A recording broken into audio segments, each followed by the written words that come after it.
being lazy now. I'm recording now. No, the best time was last night. When Remember? she was, that you turn on the light. Yeah.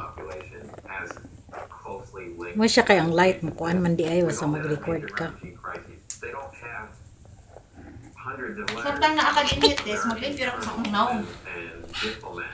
Nawa ning gukod na siya. She's chasing the light.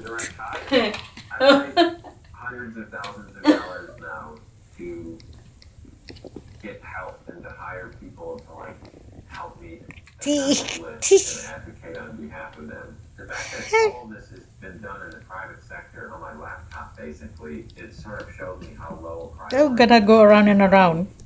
frankly, how screwed these companies may be.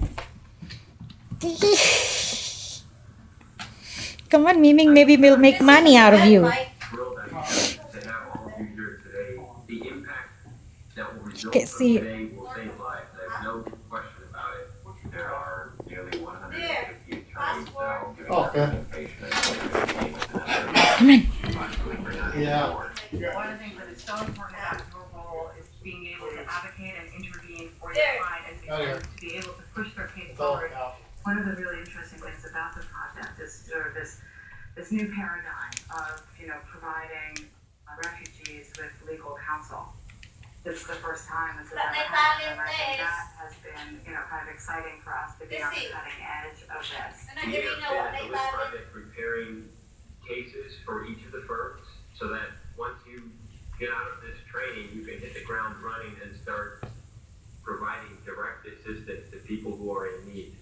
This is an excruciating, long, and frustrating process for our clients. It takes a year for just the first interview. It is a very, very slow process, and particularly if you think about a population that is so at risk and that doesn't really have the luxury of time on their hands. Daily when we wake up, She said, we what are you doing to me? this phone call You're until making me 5 p.m. look like an idiot. So far, we didn't get it, unfortunately. The U.S. government doesn't recognize attorney-client She's standing up on her relationship feet.